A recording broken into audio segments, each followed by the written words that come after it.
Momo ko dugawu ko ajabira mama nga donso soko bato mama ngo danga ote sugo utofa nouvelle horizon ma aleta ti chaw ni nouvelle horizon ta mama kuma no somara na ode mama turi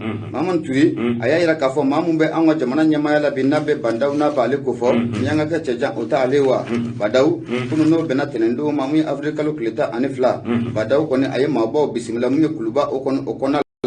Badaw ayada maba nungulu kan kayira kafako ale bandaw ale ba kalama koy ubuka ko mun ke dibila ane kene kantala jamana abisika basiki tugumuna ko ale ko bela jelen ko kalama mamon turi ayira mu nouvelle horizon konna la mu ako siga fota la mu sungolo damine konna anga jamana nyama no be bandaw na ba akufo akoni alaini munya ashen folo yere kabine asigira mu jamana masaka yala mu nyi jamana konna amabaw kerengala mama de beke de dinanya mai imana ta dinashiya jamana ko nala o mabaw ayu bela jelen bismillah kunu o mana boy mu bamako tutiga bawe badaw ayini bela jelen kunu ko bismillah ani maba chama sigi kunke dore munni obisega akli falen ka to muna transition era abitabulu muna ani ben siga fo obisega kay mu transition o konala to muna fatriga ba ko mu mama ni turi ayira ka fo ko mu anga mi ngake chejanna be badaw na abako fo badaw yere akon dangalalen do ala ka don ka fo aye mamunu wule kunu ko nunu ko ni keleme ku seno ku bolodu wa keleme ka dunuba era goshi basi absika na jamana akonna la tugumuna oro konna la sa ko badaw ako atisika keta abada ale ya laini amena ko apmefa ane manu nunga sigia kuma ga ala de yala tigebi oro konna la sa oyra nana be watima watimuna ne sungolo kono no odamene na anfaya fatuge bago akonna ndara kuluba kunu ngwe be na ka foko anga premier ministre Moktar Wana flaga chenye ale fena mekeneka o bolen ko fa munye maître dramane nyade ale kuma na mekeneka bamako tutiga bado du o bolen ko fa kibe na e bamako duguti lakaw olu bela jelenga ci den kuma keneka kerengal lamu e ba musa turi ale kuma keneka no bora samu ya bani tamaninga ko belebele Ousmane Madani Sheriff Aidara ale fena kuma keneka au conseil islamique du Mali o nyamaya o babulo o bolen ko fe kibe na e ka fo cardinal Jean Zerbo ale kuma keneka fo ka tassemu e passer nuhu enfa ajatara nunu bela jelen ko kuma keneka o be to moru fatiga bako o mana bosa kibe na e ka fo alibi ma ba fena kuma keneka boy munye imame docteur imam Mahmoud Diko asga fota la munye imamu fena ka mekene ka kunu ibina ka fa kumu suri Ibrahima Keli alaikum mekene ka ko sabga buye ka cide kunya aliye anake ningwe kene wasalemba ubula wasalengundo koy wasalemba ngundo abe disi bawi wasobe aniga munye badaw anga mianga ga cejan wati mona ayeni mabanu nuku bismillah mu kulba yira okonna la badaw kon ayairula ale ba kalama awye dinanya maye aba kalama awye bamako tutiga bawye aw kon miga wulika jomunke ko sabga awye ka laini na ambala jelenga laini oye kilen koy transition abisika nyatuko muna wa jamana ingeleo gele abisika do na jamana konna la amsika ansika ni nyanja tuko muna ka abatri gele abisika bantuko muna ale bo kalama ko amena badaw akoko abe folita ni ko ni ma bela jelen ku sekere wulika jomu nu buga ke kwali biku ka doko o fraka badaw akoko munye bara mun dida alema ko o bara ko ale ba don koy wa bara yi jamana kono de nunu ka don ka foko ale badaw ka le kelen sika bara nke koy na bela jelen kon farla nyanka kono kulu jele o de be bifo badaw albi akumara maman ture ayira ka foko kunu umye badaw ye akoni ya don ka foko mamun ko folen fleneta ku be bara muna dibila anu be kene kan bara muna jamana embe sika basiki tuko muna ko ale ba kalama bifo ka foko aba kalama sanju goro woshi domani de aywa badawu munya ayira kunu akugo siga fota la ko ame domine ina foko bi aka ja ko anga dangani aka foko gele mu fleni anga jamana konna la jamana chama me jiya konna ni gele yu bela jelen ko usoro ko bela jelen wulla ku jo senga o masro do re fe munya yesi ya fo ko de ke ka mi sali telma yoranda jamana abana jamana jombo ka me doni ne ati farfi jamana wala ati nga uye senya minge amadu ko mala wallahi jeli mi mbona trop aniga badaw akoko wole kunje dore boy wa wole kuneni amga do sungolo bamu okona la mayine opela jele fe aka dugoke kanyashi jamana imma wa mun anga mamun fatura dugo fena kake kanyashuma badaw akoko audina nyamaw on foka tase munye au kablatiki ma letna seka oblata abada ko kuma ndo be kungo fo anyana badaw ayayira ka fo me domine na fo bi adugulente mashila ka fo kumiye banajigu muno be jiye kono nanga mako covid 19 coronavirus otalewa do era ko corona bevu badaw akoni ayira ka foko abela dilema kalama ko be jamana nkono amun ye dine nyemaw ye aka faranga munye ko coronavirus ko abisika kele tukumuna ambega faranyonga awo collégialement beki tige di nyoma anga bana jugu nyoni abana nga tita sramungo ko fango fene matara fa badaw ko akodi kale ba nyinu fe ku dina nyema fe me kele kan ko bela jene ki vacciner beka taiga choix awo beka taiga choix mo ko ndi ko gelew ça c'est facile comme bonjour tu t'as choix comme ngara ministre ma choix ya da blade tarega sano yidi hotel hotel ona yo ya e banda ya a nyinu fe amado ko gori ba ro law muna aywa ali badaw yere bi choix badaw ba choix ke ko dugudi mene badaw ya dina nyama o fe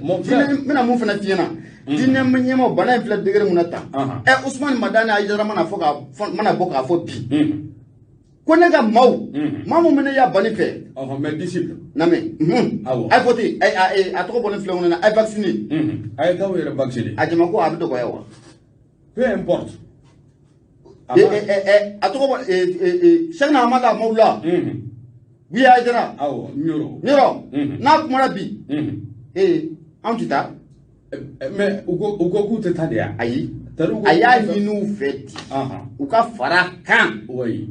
nous fera la cassisa parce que mo do be jamana kono olu makana me mais il a besoin de soutien voilà c'est normal aka kuma ya bla contexte de kono ya famu alle jama be ko sebe ki mage ayo ta ko ede segi ga mawla boni hakilami muye ya bani Ousmane Madani Sheriff Aidara akoni muye anga myanga ga chaja ninka aja be kunu goyi muye Ousmane Madani Sheriff Aidara ayayira ka foko kuma mun kono bara badda oda kono ka foko muye mamun biya ko jamana do fekoyi o siga fo itala wa ale baddo ma fo ite kelenga jamana chili akadi mamuye ko bela jele ko ne be ala deli muye basiki o kan ika jamana o konnala o ko fo kele o bara mamun fan da kono o de cardinal Jean Zer Boye o yayira ka foko mali yere ako mali dugu barka mako wa mali dugu bele di o sabuke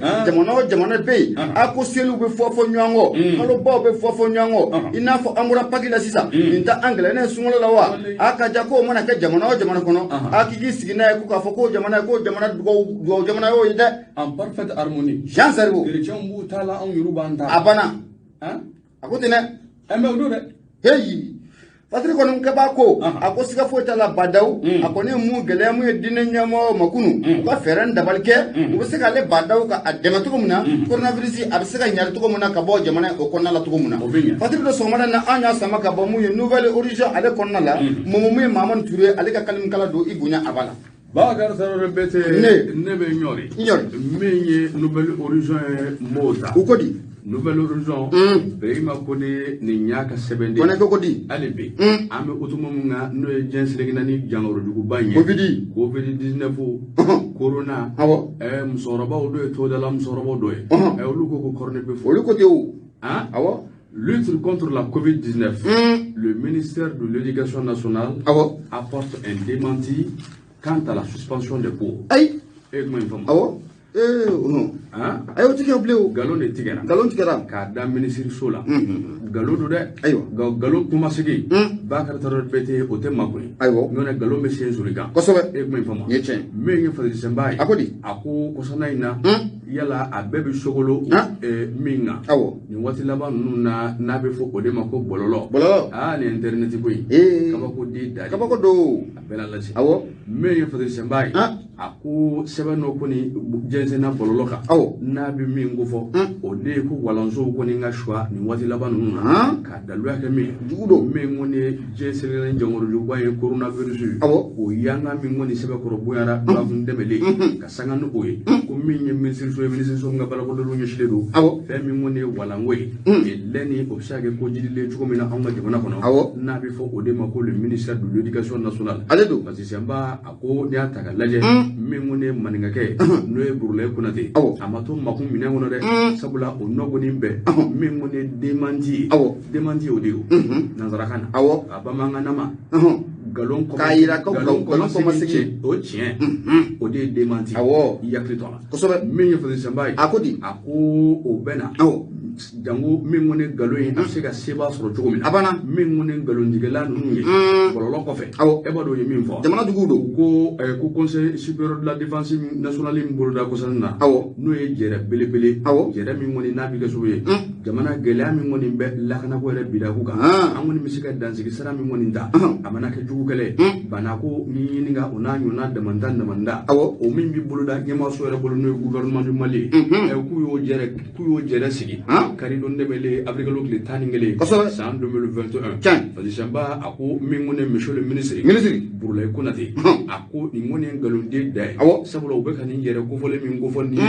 e jere yin sigira kabi juma don demele jamana dugu do kalo kile konon don en 2021 o kuma ya fo chogome min yeni na nyona jambo zuye bololo ka mo fitna ka bla nyona e ka dabo kunde foye jamana ko do misika fitna chogomina ka bla nyona Fadisamba ako ami wati mine ko sisa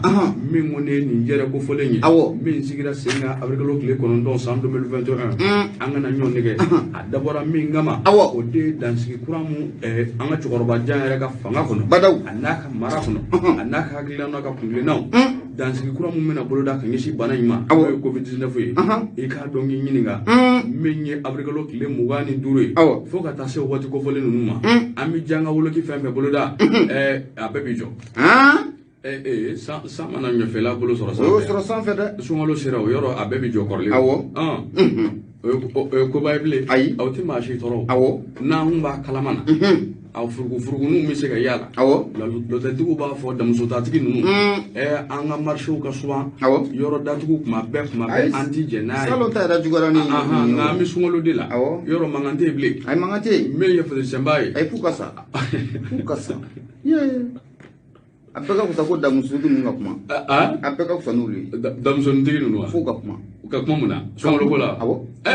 ko ni bo don saw ka kuma jume mun kuma ko debe a bebe shwa me ye fese sembaye ako min ngone kleta ani duru nyo na boyonwe eleni wuli ka jo bade na wuli jamana yin kuna min be ke soye amma ko be ali bi frade muna bana yin dansigi sarauka ulu kan yini o ka teme ka boye min ngone kuna foni chari ko nyumai albi bana ko ina eleni ngana ndoto ala awoye do de maski diwo na nyona damanda nunun de barabul dalum geleman bawe gouvernement bolo ni wati laban nununa min be soye bana ingoni abisika kumen jogomina abo anga jamana konnala o kuma walanso datugu ko galo fi man kirido ni seben anye min zalo ka bokka bezomina nouvelle horizon nyedangura ibrahima kone ale ka seben do o ka bi bolila yeda kura ma foli abeta ni ku usegare ngoni wati na samu nya association lumière maw bada foli amba nya shuma o mo membolo ma akarika do ni fasiri yera ko ni ko amatunu na yera wa clear ta bali folo lawa ko fika sa kana tunle maw sigi meki kono ka ko ni membolo nga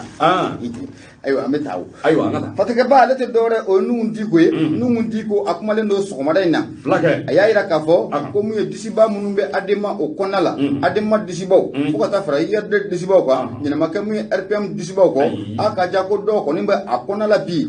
ko lu tefaka donka ayelema ka donka ayelema kanyashi mama mamumbe na le milliardaire na folo kasabi chairman dini ba ku malla no de selu kulubali nambe kama ko sira mali changement de veste abana ayo dogele no la koy même au VEA,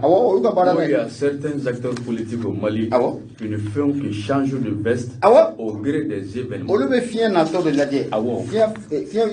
Au gré des événements.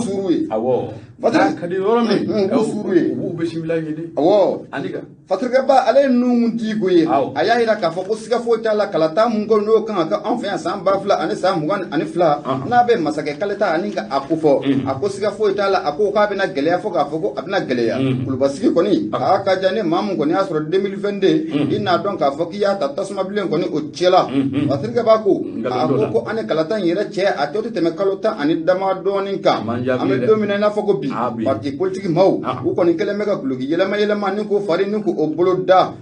fatrika ba ko transhumance politique abana fatrike bako abe maw akilla jigi doni joni kera maliden joni nyena bela jina ko ni beni kalama parti politique belebele be nanga mako adema PHG oti adema koroni wa akoko abe maliden ko akilla jigi adema koroni ko munya Alpha Omar Konare ale adema koroni atato ko bugolon chini ko oflengolon chi ko masro do wala fe munya Amadou Toumani Touré ala kanyine Amadou la munya Alpha Omar Konare ale tawati ale fanga ni ko odi Amadou ma o wati ko ya soro Amadou koni ale candidat indépendant o kera sababu muna akara sababu ni ga adema ni ga abogolon chi ni ga aflekolon chi ko sabuke ma do kuma adema kon awati angom mako honorable Soumala Cissé masa nga wole fena sira alima ale ayira ka fako adema maw ale de kunya adema ka cheboye ga adema ma chama fena be yu surutu na ale yo jamfa ni ko obolo da kanyashi alima adoni ngama yo chunai akara sababu ye faisait pas l'unanimité awa yo chunai adema yo chunai akada sababu ye mu ye 2002 Soumala ya aka jakulu sigi senga ango mako HRJ fatrike bako an woni be duka damina jamfa en boya ko jugama atara demanda ni ziga yere o de bangira URD la kosobe fatrike bako akoko amena 2013 la mu ya adema koroni ni akli bala wati muna o ka chembe nanga mako Draman Damele ale koni ye dunun ko o goshi ka campagne belebele ko o ke ale koni abe campagne na wati muna ko adema ma do koni uchuna aye o fenagara o mage mena jiti manji mina ka bo akliga ndekera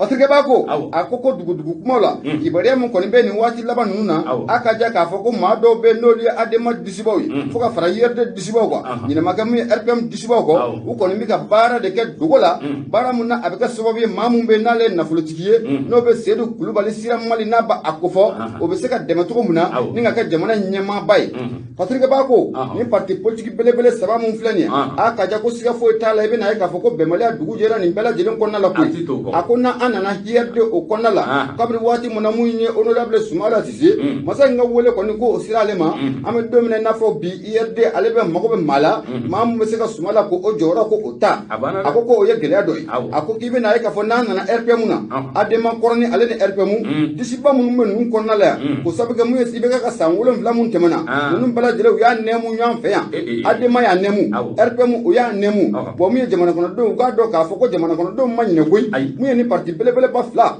mu ye fanga muna adafla uti kalo kuleta ani sheki oluka ngata usika ajate mina de fanga sababu juma de keras ka adafri uka ngo ore jate mine game il devra en tirer pas mal de leçons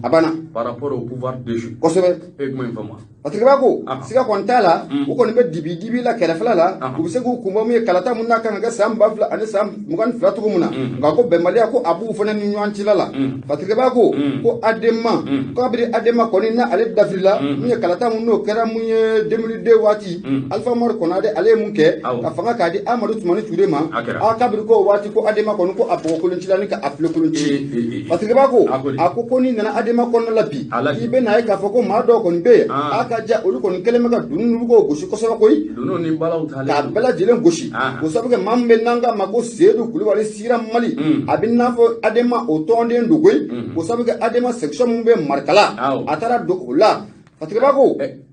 abade de la awo abe section na markala na kani bamange ina kaninga dide abe sous section me markala abori la dalu jonde babulu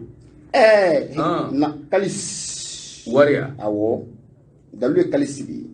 war de bena jamana injoa dalu ko ne kalisi de ne bulo akli de ba jo dalu ko ne kalisi de on imagine de be walangola imagine de be lakana ni imagine de be demsanu nga barakola ni imagine de be ni ndugu sinanu ka tife wari ka tife ale be se ka ambeson daga tife ale ma koni wata dam ne ka bon la kan ye kan dama ata dam ne ka ba ni naka ninga di de Patrikabako kibe na ka fo mun adema koroni re mun sedu kulubali ayra kon jigidale maka ka fo ko mun adema maw ale na ke adema maw ko chebodi sedu kulubali ayra fiye ta fanja te mina ka laje koy na manye ko atna saka ke adema maw ko cheboye en dernière minute ne doñele mana oro konala sa atra jagul do sigi senga jagul mun akulu bakar la mun sibiri temane avril kalo kleta munye moti ko fe jekulu munanga mako benga nanzara kana pacte citoyen uta ale wa pacte citoyen awo ode an jamana din demo bena minga o seben fura ode parti ayo sigi senga awo n'a ma kɛ adama ka cɛbɔ ye a tɛna k'o cɛbɔ ye bɛnkan tɛ min kalama o tuma a sigira kan anw dɔw to min e b'a la n b'a fɔ cogo di a m'a fɔ ko pacte citoyen wa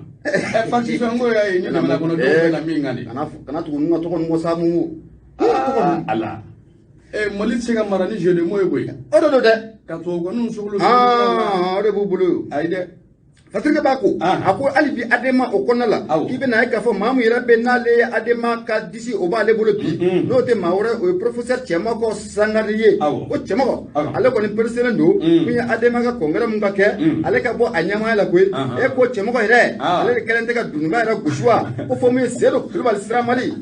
ko fo ka taa Kuluba ale ye gosi ne ko kamalen fɛn bila an ka taa wa ayi a bɛ taa di e bila o a bɛɛ jogo bɛ fɔ jamana in kɔnɔ yan bɛɛ kɛ parent dɔgɔya ta ni ɲɔgɔn cɛ sisan n ko Cɛmakɔ ye bugɔli kɛ ale Cɛmakɔ ye bugɔli kɛ sinon c'est trop flagrant a Cɛmakɔ yɛrɛ min ye parti ɲɛmaa ye nin bɛ kɛnɛ kan kojugu Cɛmakɔ yɛrɛ min ye parti ɲɛmaa ye n ko n ka cɛ parent dɔgɔya ta ni ɲɔgɔn cɛ nin bila voilà makoto n'i mara bila i mara ɲ'a bila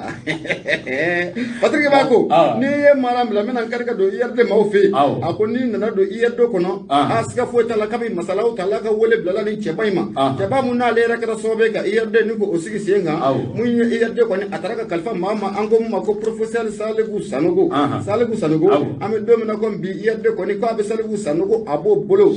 Patrick b'a ko n'i dun IRD jateminɛ k'a lajɛ i bɛna ye k'a fɔ ko nin waati laban ninnu na maa disiba dɔw kɔni donna a kɔnɔna la kɛrɛnkɛrɛnnenya mun ye maa mun bɛ n'an ka ma ko Mamadu Igor Jara ale fana tɛ maa dogolen ye a n'a ka mouvement politique mun bɛ n'an ka ma ko le Mali en action a ka ja olu nan'u kari mun ye IRD o kɔnɔna la Patrick b'a ko i ye b'o min na o donnen don dɔnniw a ji duuru fila ye IRD kɔnɔna la tuguni n ka mɛn fɛn de ma comment dirais-je Igor donné do lui il est connu au regard de l'arène politique ale donné do Igor kɔni donné on a tilegan dere fɛ an tɛ min kalama ko pacte citoyen an bɛ na jɔn ni jɔn bɛ n'o kan kuma bɛɛ de o a yɛrɛ kɛ an ka taa a mana kɛ cogo cogo n bɛna mun fɛ ne bolo fanu b'a la o fanu b'a la ayi jama maa baden kɛ bɛ k'a kanu nka ka fɛn dɔ de sigi bɛɛ tɛ min kalama o de bali la Mamadu Igor Jara a siga foyi t'a la ale fana nalen min kɛ IRD kɔnɔna la i bɛna ye k'a fɔ ko ji ko a bɛna duruntu fana IRD o kɔnɔna la ko n'an taara IRD kɔnɔna la kɛrɛnkɛrɛnnenya la maa min bɛ bi n'ale Amadu Sangare ye a Jaji Sangare o tɛ patronat ɲɛmaa ye wa kana fɔ patronat ɲɛmaa dɛ nin kiriko in bɛ taa ka segin n'ale bi Patrick ba y'o de sɛbɛn o n bɛ taa n'o de ye a y'a bila guillemets kɔnɔ awɔ a bɛ bila guillemets kɔnɔna la o de daga da fila bɛɛ la mun ye ale tɛ IRD tɔnden wa o sabu mun ye ɲafuge o ye ale ko jaaje ale kɔni fɛnɛ kɛlen bɛ ka dunu gosi ko fo diyagoya de la mun ye Seydou Kulubali Siramali o ka yɛlɛ Kuluba IRD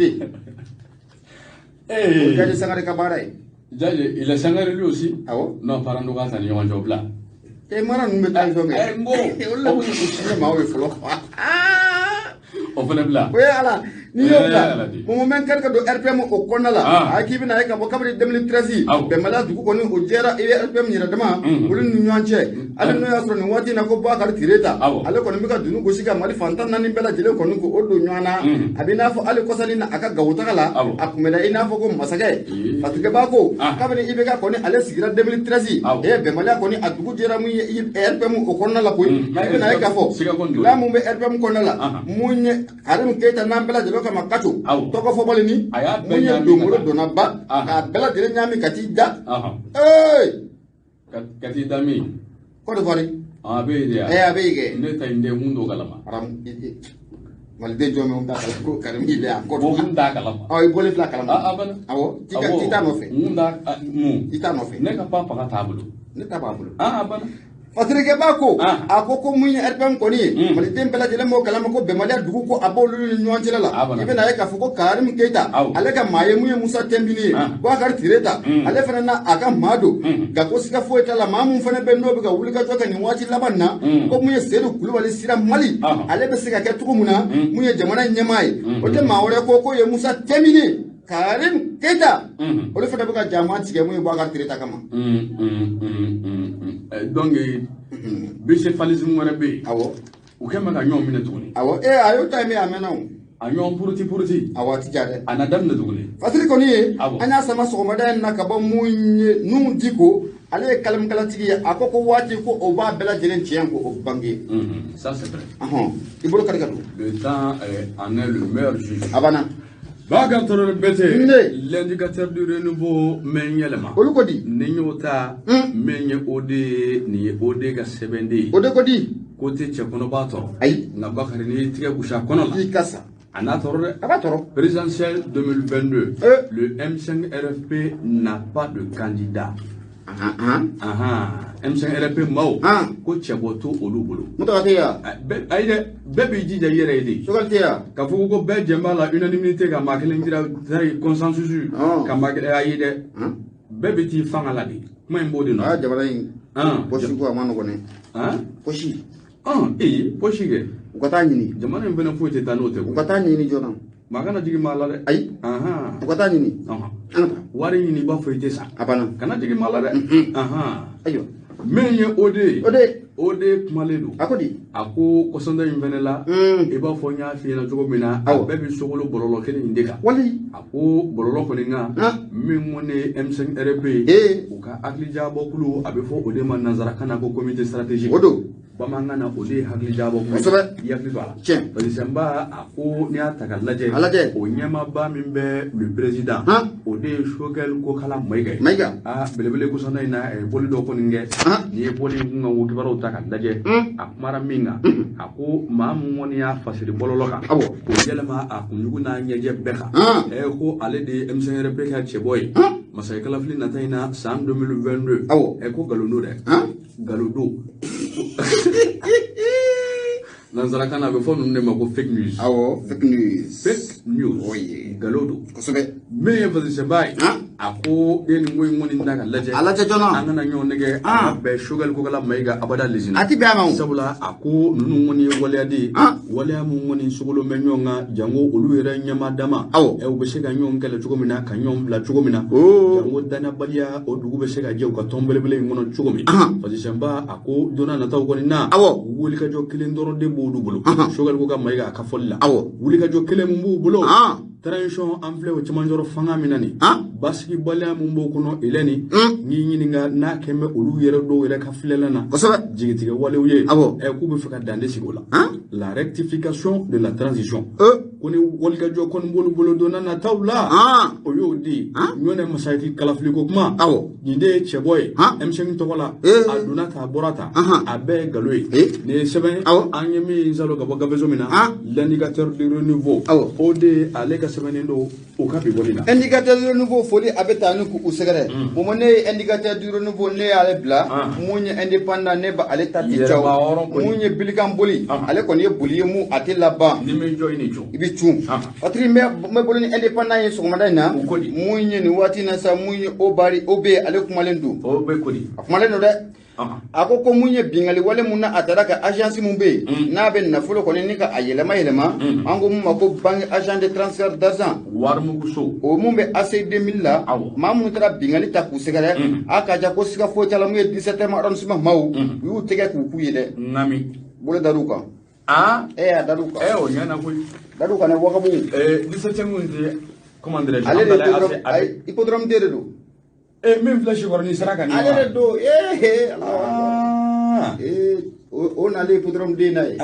neba yoro ndo ay ngoy hippodrome de sumana di sara wona nale la akbar hippodrome de ale ko ube yoro mina ale fitri vraiment c'est un lieu véritablement stratégique ngale hippodrome de munake yiro ayira ajamana damana di kaswa ke bingani aw es parce que yoro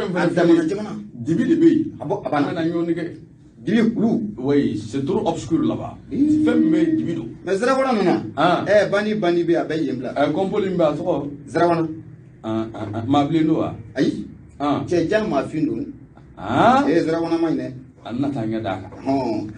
Parce que bako akosika fueta la muye 17 mo arrondissement e ubora ka dunu ninga alla maka tunine ni bingali kala nu mamu nu be bi maw ko sanga ni wati bela jele wa u muga yini fam bela jele fe ali wati dowla ni dunu bala abela golen go shida ko mamu mana ke sawo ye kani manani ni ko kibari aka aji parce que bako ko muye 17 mo arrondissement mawye ulu ko ni ko munya afrique kalo kle woro asika fueta la ulu bolo ninga adda ni bandi nani o ko ni ka parce que bako nin bandi nanina ibe na ka foko ma flabula aka ja ko bingal wala munna akara agent de transfert d'argent o mum asi 2000 o konala war mu so min be hamdulillah asi 2000 la o mum be aka ja ko ma flabala ulu bela jelen kumbo ula adriba ko o mu procureur zarawana e ay ne ko procureur commissaire zarawana ko ni feren dabali bela jelen ke manu ubina di critical ma fasige bako o wati munasa muya asi 2000 ni agent de transfert munna abe asi 2000 konala munye kligan dire fe munye bandi nu tara tu yenga fasikalo kile muga ani wolon vla o temane fasige bako o konala sa mamu be police nyama la binale directeur général de la police aye dunu gushi ka jeba ulabo jamu ka timi ulabo ko aye feren dabali bege ni mamu fla ni tege abse ka daw kan tugumuna o konala sa munye 17 ans arrondissement maw ni a commissaire te mawre allez chercher jusqu'à leur dernier retranchement abana udame unyade dame wo vagabonu yere wo da labamina aytu unifoyi seru kulubali ni bela de kama ko zarawana ale ko ni aka jomiso fli ka jokuma ba fli ka jomunu be no lu fla bani mana ga toko toko bobuli ki joni aya fli aka ja atra bi kamale ko kuna mu falaje o konala ils ont mis le grand-père abana uchunu ko falanje aka ja uko ne dundunu ni ka aldabo akara sobabe manu ni ra ko nu falaje muye manani ominana wa munye marfa munye anga bamana marfa o dok mu bolo arme à feu à caractère artisanal o mu bolo o bolon ko fe ibina ka fo pistolet mitrailleur o mu bolo o kuma bora waga bon parandi yalla de ay ni no waga bon ko ko no no akara patron ko len baw de du ko len baw chewroni teble mitrailleur Allah hanya kadama Patrico ako kibe na ka fo o fena farala mi shewroni kele o fena ko ni ku amu doni shewroni ndi na mitrailleur o ko ne o waga bon patron o te patron diplôme manga do ma Patrico bako mamu irabe nale bani ko len ba o de Suleiman Kulubali ne bega mago papu papu ça il me fait la boule sur le sang aniga muye magan jaye aska fo tala ale fana muye bandi ndo fana ya ale parce que ba ko nunu ngoni attaque nge muye AC 2000 la ayela ni kabru don ngoni ko ma janywana ya foto ko na nimbala de ngoni tege usu ayele tege usu awo tege usu do ate biga wuli ay Parce que muye zarawana naka chedonye uye nunu mina wati muna ya Allah je ka fa ko bu udala che ka fa ko lutte ako ko auto zarawana don zarawana aye dunu goshu ka seka like abe kolonu fli ka yereke abe na laban wati muna manu ya ira ka fa ko sika fo tala ko andu de awo turabula ode ko laban aga turula parce que ko adaturlo ma da ndra ma ko kalma nga zarawana aye ni manu nuku akilla shure kuna na flora fo mu mun ke kati mu ya be atito ko